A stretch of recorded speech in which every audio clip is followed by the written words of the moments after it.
Oh la la, it was difficult to come live before.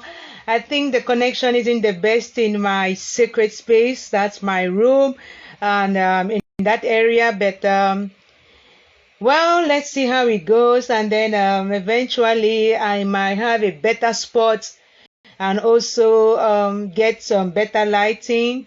Whatever be the case, I'm excited. This is the first time I'm doing a live from this room when it's all made up and all. You see my pretty blinds and everything. And yeah, this is Queen Mark, and this is the fourth episode of my journey to queenhood, right? And I'm already a queen and everything, and I'm walking in it now. But I just want to, to look at aspects of that journey and see, kind of like do my what will you call it? The autopsy, the inventory. Because I've had a journey, I've had a journey in 43 years, man. I've been through blah blah blah blah blah and had all kinds of relationships and interactions and all of those things. So I've written books.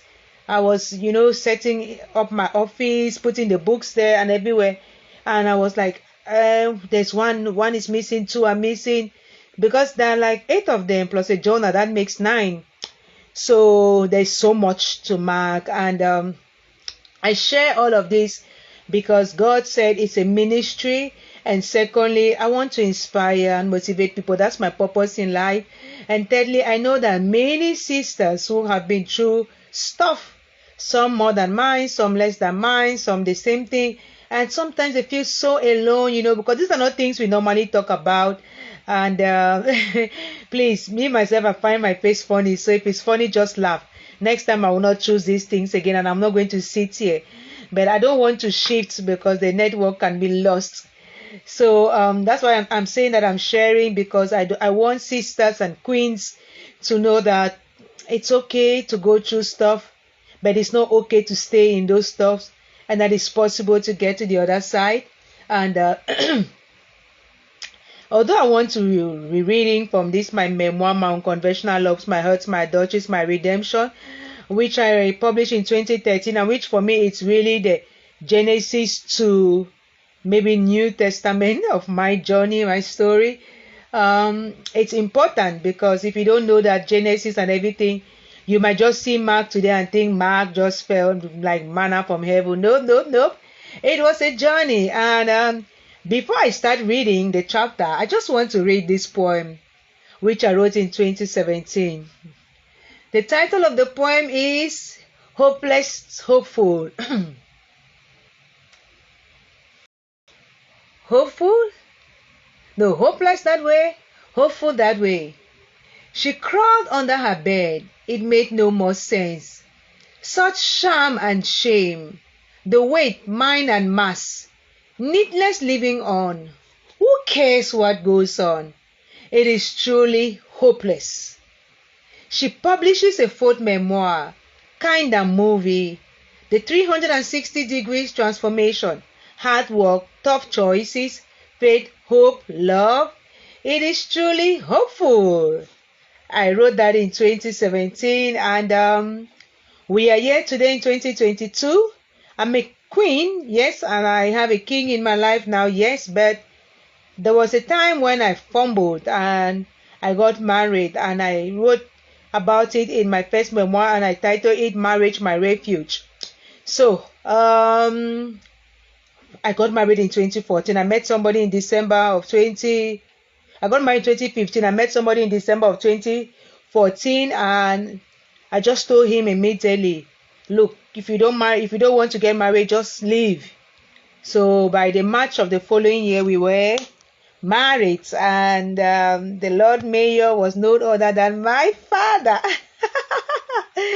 Oh my goodness. So I did a little write-up there about what led me to getting married so rashly, and I am saying that queens don't marry for such flimsy reasons or for such reasons. So that means I wasn't a queen at the time, and I'm honest and I own it.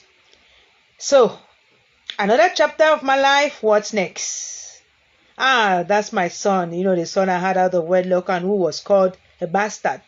And that set me off. So Al is growing up so fast and adapts so well to circumstances. And, Mom thought it was time to leave the country. You can try my luck out there. But I was denied a visa, and that was good. My internship with plan was over. My matrix finished, and I was just like, what's next? So I thought, well, marriage, right? When you're young, and I was 24 or something, you're like, my biological clock is ticking, my moral clock is ticking, all kinds of clocks, and people are talking, right? So let me find me a husband to marry, somebody's son. I met a friend in Lagos. I met someone in Lagos who wanted to marry me. But it was so fast and stuff, and I was like, no. And I was 24, and the guy was 40. I was like, no, I don't want me to marry somebody, first of all, Nigerian, and it's somebody who is that old, and I'm this still young, and somebody who doesn't seem to be interested in my son. I was like, no, out of the question. And then when I came back to Cameroon, I was doing this multi-level marketing forever living products. So I was selling them in a bus, and I met someone, and I thought that they were interested in my products. So they asked for my contacts, when we got off the bus. I thought it was really for the products. And they said when they get to Douala, because they were also from the city of Douala, and we were both traveling to Yaoundé for different reasons, right? And so they asked for my contact, and when they got to Douala, they called, and it was no longer about the products, it was about me. Okay, so we got an appointment. It's all there in the book. And we had to meet somewhere. First red flag. A man who makes you wait for 1 hour, 30 minutes on the first date. What was I doing there? Oh, man. Anyway, so I said I was already strong, so I was very fast. And that same December even, I took in. That's like this. Queens don't do that. A queen is not going to meet somebody and then just start. No. So I wasn't a queen. Okay, so I told this guy, even before I got pregnant, right, that marriage or nothing. So it's actually me who proposed, or who kind of forced. I don't even think there was a proposal. Let me not lie. There was no proposal. I'm the one who brought the thing up. And okay, so there we go, and then we get married, right? And although the marriage wasn't my refuge, I have 2 sons from this marriage, and the second one turned 13 yesterday. The first one is 16. So no, the marriage wasn't all doom. I have this to look up to, to look after this son. So I have 3 sons in total. And well, to be honest, the marriage wasn't equally the best. After all, I'm not there anymore, so you cannot leave a marriage which is working, right? And it is not that queens don't have tough times in their marriages, but I think that queens know how to better navigate them, and kings know how to treat their queens better, and vice versa. That wasn't the case in my marriage. I was talking to someone today, and they said, you also need to remember that people need to learn how to receive love, or they need to tell you how they receive love, because you might be giving love in a way that they don't even understand, so they cannot even receive it. And that can cause a lot of tension and conflict in your marriage, because one spouse is expecting you to buy them gifts. For example, if that's their love language, your own love language is quality time or words of affirmation, and they think that are buying you things you should be grateful. You are not, because that's not what you want, and they are expecting you to buy them gifts, but you keep hanging around them, and that's not what they want. And if there's no communication, that's a disaster. So that's kind of how that marriage was like. There was a lot of, I don't know how to put it. I mean, you need to read the book to get through some of those things. But what I own is that I created this marriage. I forced it into being. I said I want to get married. And so when the marriage, I started seeing those cracks. Instead of me to, I didn't have those tools. Queens also have tools. I didn't have those tools. So I quickly thought that other men out there, can give me that emotional support and all of that, the attention, the affection and stuff. And I don't know what my ex-H was also doing. I don't want to talk about him. I'm talking about myself. It's my journey. So I stepped out of my marriage not once but 6 times. Some people have told me stop talking about it. How can I stop talking about it? That's part of my journey, and I've already published all of that. There are books and blogs and everywhere. So nope, I will talk about it just like I will talk about my suicide attempt. I will talk about my mental health challenges. I'll talk about all kinds of things anyway. You never know who you can help and who you can release with all of this talk. So after 6 years, I realized this wasn't working. So I got up and left. Remember, I also had some mental distress. I didn't know what it was exactly at the time, but I knew that something was definitely not right with me. I could feel the bugs on my body and in my mind. And I actually had rheumatoid arthritis for 2 years prior to leaving that marriage. So, if you go read these things up, they are related to your mental health, your space, your immune system, and all of that. Actually, I don't have it anymore. I did some tests. It's been 2, 3 years. I can have a flare up once in a long while, but that's just it. So, marriage wasn't my refuge after all. And that's not a good reason to get married. Be you a woman, be you a man. Don't get married for those kind of reasons. But then I'm talking more of to queens. Sometimes we say, oh, my biological clock is ticking. Oh, I'm a single mom and I need some covering. I want a father for my son. The father for the son that I have, where is he? So that's another story for another day. Anyway, so no, I have learned. And this time around, I'm in no rush. We pray together, we talk about it together, but we are in no rush. And we want the reasons to be right. And it's in God's time, and God all the way and everything, which wasn't the case in my first marriage. Let me be honest. I never spoke to God like, Father, what do you think? Oh, I wasn't me. This me you see now, she wasn't there in 2004. She wasn't there. So she didn't talk to God. She didn't cry out to God when Wahala started. She instead did her own thing, and just made matters worse. And that's what we got. We didn't even know each other for long. Because I'm telling you, meet somebody in December, get pregnant in December, get married in March the next year. Yes, some people have some stories like that and it works out good for them.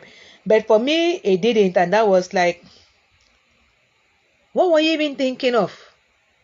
Did you know this person? Did you know your own self? What was the marriage all about? Is that how a queen behaves? I have been hard on myself before publishing the books and all of those things. So I can't be hard on myself anymore. For example, I write here that I just wanted the whole marriage to take place so badly that I rejected all signals of incompatibility of personality and otherwise. Mr. X loved keeping late hours. He was disorganized, kept a lot of things to himself, could very well have been groomed at some point by my own father. Okay, so we were incompatible on several levels. Well, here I am today, right? Sometimes a queen needs to take some time to listen to other queens. That's why it's good to surround yourself with what we call wise women and wise big sisters and all of that. Because by the time you talk about something with one or two of them and they give you their own different perspectives, you think about it and stuff like that. And then, well, of course, prayer is very important. It's good to pray, get good counsel, talk to people about things seriously. Except you want to keep hitting your head left and right. But no, me, I'm done. I told God, Father, I'm done. So, no more making marriage my refuge. Because I even remember when I so badly wanted a marriage, we did not even talk about things like before what I used. And then we got to the to the council. The mayor asked a question and fire erupted until they had to stop, and then the two family heads went out to discuss. What kind of bad omen is that? And I was pregnant. And I lost that baby, Bad omen again. Oh, this girl has been through stuff. So we survived for 6 years, and by the time I was leaving, I had lost 2 children, had 2 others, had been physically, mentally, and emotionally abused, had dated, hurt, and almost killed myself, and at some point I weighed 150 kilograms. What else do you have to say about this kind of marriage? What else? What else? Definitely not a refuge. And yes, I owned it. I could not blame any other person but myself. And I was from the second year of that marriage looking for yet some other refuge. This time around, a way out of there. But by God's grace, I have been out, and it's since 2011, right? This is 2022, so that's 10 years. And so the journey has really progressed a lot. So don't worry, by the next journey, we are not going to be looking at gloomy details like this. We are just I needed to get out of this, and talking about this marriage episode wasn't really comfortable, but I needed to do this. Sometimes you need to, there are some bridges you must cross, that some things, some chapters you must close, there are some things you must face and talk about them. But big sigh of relief. I've talked about it, and maybe the fact that my face wasn't so clear helps me also to hide behind it, and then there's nobody live, so I'm cool, just talk and do my thing and go. But by the next one, hopefully it is going to be lighter, and progressively it's no longer going to be about my journey back then, but stuff like that. So I want to encourage anyone, any sister, don't think that you are alone in your struggle. Don't think that because you messed up once or it didn't work out, it cannot work out again. And don't think that there's nobody out there who is going to kind of like say, see the transformation, and then say, I want to make this queen mine. You have to first of all get to queenhood. Some people, your king helps you become a queen, but some people you have to prove, you have to show up like a queen. And then, the king could identify you, or you could just meet, and then the spirit is going to lead you and stuff like that. And I'm making it all about God. So if it's not been working for you the way you've been making it, maybe you want to try this other way, my way, or God's way, not my way, God's way, kingdom way. And you remember, your support system matters and all of those things, right? So there is hope. Do not give up on yourself. There's so much more to you. You don't even need a crown or a palace to become a queen, right?